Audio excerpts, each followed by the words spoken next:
इन विधानसभा चुनावों में टक्कर तो बीजेपी और कर्नाटक के बीच थी, लेकिन धड़कनें विपक्षी दलों के गठबंधन की बढ़ी हुई थी।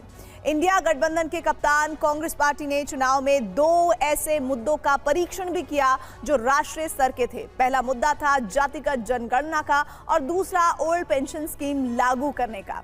पीएम मोदी के सबका साथ सबका विकास के मंत्र ने इन दोनों मुद्दों की हवा निकाल दी। मध्य प्रदेश, छत्तीसगढ़ और राजस्थान में कांग्रेस की हार के बाद अब इंडिया गठबंधन और उसमें कांग्रेस की हैसियत सवालों में घिरी है।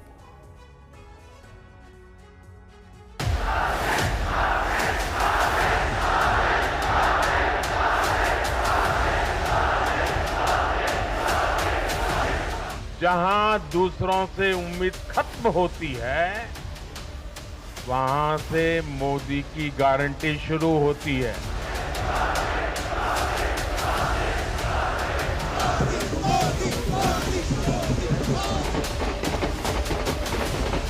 ये चुनाव परिणाम दुनिया के भरोसे को और मजबूती देगा। यह सिर्फ मध्य प्रदेश, छत्तीसगढ़ और राजस्थान में बीजेपी का विजय शंखनाद नहीं है, बल्कि इसमें साल 2024 के चुनाव की गूंज भी सुनाई दे रही है। कुछ लोग तो कह रहे हैं कि आज की इस हैट्रिक ने 24 की हैट्रिक की गारंटी दे दी है। मध्य प्रदेश, छत्तीसगढ़ और राजस्थान में पीएम मोदी के नाम और काम पर चुनाव लड़कर बीजेपी ने ऐलान कर दिया था कि यह सत्ता का सेमीफाइनल है। 2024 के चुनावों से पहले का आखिरी घमासान बीजेपी के सामने कांग्रेस थी, लेकिन निशाने पर विपक्ष के 28 दलों का गठबंधन, जिसकी कवायद 5 महीने पहले शुरू हुई थी।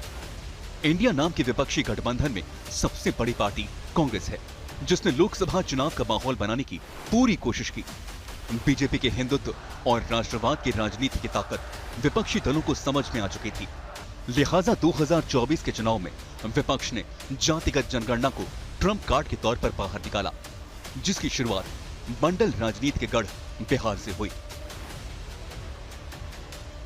इंडिया गठबंधन के ओबीसी कार्ड का टेस्ट भी कांग्रेस ने इन विधानसभा चुनावों में किया, और उसकी वजह भी थी। छत्तीसगढ़ में लगभग 43% आबादी पिछड़ी जातियों की है। वहां के सीएम भूपेश बघेल भी पिछड़ी जाति के हैं। मध्य प्रदेश में 48% आबादी पिछड़ी जातियों की है, और वहां के मुख्यमंत्री शिवराज सिंह चौहान भी पिछड़ी जाति के हैं। यही हाल राजस्थान का भी है, जहां अंदाजन 42% जनसंख्या पिछड़ी जाति की है, और कांग्रेस के दोनों क्षेत्रीय छत्रप अशोक गहलोत और सचिन पायलट ओबीसी समुदाय से ही हैं। इसीलिए कांग्रेस ने जातिगत जनगणना कराने की चुनौती देकर पिछड़ी जातियों का समर्थन पाने में पूरा जोर लगा दिया। जाति जनगणना को हम आपके लिए जल्दी से जल्दी करवा देंगे। दिल्ली में सरकार आएगी, जैसे हमने यहां कहा था 2 घंटे में काम शुरू हो जाएगा। जैसे मैंने कहा कि भैया ये पता लगाते हैं इस देश में कितने ओबीसी युवा हैं, कितने दलित हैं, कितने आदिवासी हैं, किसकी कितनी आबादी है। उस दिन से नरेंद्र मोदी कहते हैं, राहुल जी हिंदुस्तान में कोई जात नहीं, गायब हो गई जात, खत्म। क्यों? क्योंकि वो ओबीसी युवाओं को, दलित युवाओं को, आदिवासी युवाओं को, जनरल युवाओं को देश की सच्चाई नहीं बताना चाहते। माली समाज का हूं, पर सुनिए, आगे सुनिए, मैं राजस्थान का ही माली हूं। मैं राजस्थान का माली हूं। विधानसभा चुनावों का ऐलान होने से ठीक एक हफ्ता पहले दिल्ली में राज्य और केंद्र सरकार के कर्मचारियों ने पुरानी पेंशन बहाल करने के लिए बड़ी रैली की थी। कर्नाटक और हिमाचल के चुनाव में कांग्रेस का बड़ा चुनावी मुद्दा भी यही था। लिहाजा मध्य प्रदेश, राजस्थान समेत 5 राज्यों के चुनाव में भी कांग्रेस ने ओल्ड पेंशन स्कीम लागू करने का ऐलान किया। बीजेपी की सरकार आएगी तो जो भी हमने आपके लिए किया है, चाहे वो पेंशन स्कीम हो, चाहे वो स्वास्थ्य योजना हो, चाहे वो 500 रुपए का गैस सिलेंडर हो, चाहे वो महिलाओं को 10,000 रुपए देने की बात हो, बीजेपी ये सब खत्म कर देगी। ओल्ड पेंशन स्कीम और ओबीसी, ये दोनों मुद्दे साल 2024 के लोकसभा चुनाव में विपक्ष का सबसे बड़ा हथियार माने जा रहे थे। लेकिन इन दोनों की धार मध्य प्रदेश, छत्तीसगढ़ और राजस्थान में पीएम मोदी के सामने बेकार हो गई। इसका सन्नाटा सिर्फ कांग्रेस नहीं बल्कि इंडिया गठबंधन के खेमे में भी साफ दिखा। चुनाव नतीजे सामने आने के बाद इंडिया गठबंधन में शामिल ज्यादातर नेताओं ने चुप्पी साध ली, लेकिन जम्मू कश्मीर के पूर्व मुख्यमंत्री उमर अब्दुल्ला अपनी मायूसी छिपा नहीं पाए। छत्तीसगढ़ में तो कांग्रेस आराम से आगे है, मध्य प्रदेश में भी वो जीत जाएंगे, तेलंगाना में तो वो उनकी कॉन्फिडेंस थी और यहाँ तक कह रहे थे कि राजस्थान में भी वो आखिर में निकल आएंगे। जब नतीजे सामने आए तो मां सिवाय तेलंगाना के उनकी बाकी बातें जो हैं वो बेबुनियाद साबित हुई। राजनीति में अतीत के अनुभव और वर्तमान हालात से ही भविष्य निर्धारित होता है और विधानसभा चुनाव नतीजों के बाद सवाल यही है कि 2024 में विपक्ष के इंडिया गठबंधन का भविष्य क्या होगा।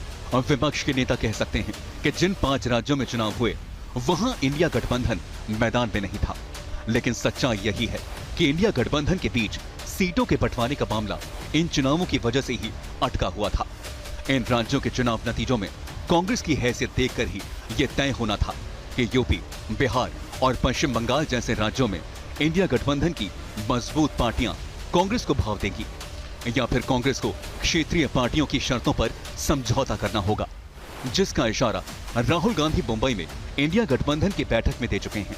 मुझे लगता है कि इंडिया अलायंस बीजेपी को चुनाव में आसानी से हरा देगा। इस चुनाव में कांग्रेस और विपक्षी पार्टियों के लिए राहत की बात सिर्फ इतनी है कि तेलंगाना में कांग्रेस को पूर्ण बहुमत मिला है। हालांकि इसमें भी बीजेपी का कोई नुकसान नहीं है, क्योंकि तेलंगाना में बीजेपी सत्ता की रेस में नहीं थी।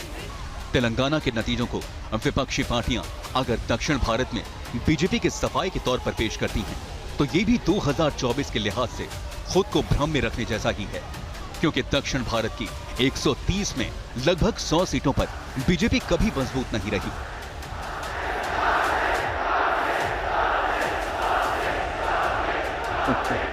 फिलहाल चुनाव नतीजों से उत्साहित बीजेपी की नजर अब 2024 के चुनावों पर है,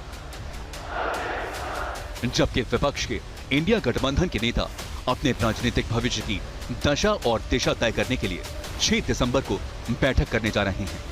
यह बैठक विधानसभा चुनाव के नतीजे आने से पहले ही तय थी, लेकिन नए हालात में इंडिया गठबंधन की बैठक का नतीजा क्या निकलेगा, ये अब तय नहीं है। Bureau report, TV9 Bharatvarsh.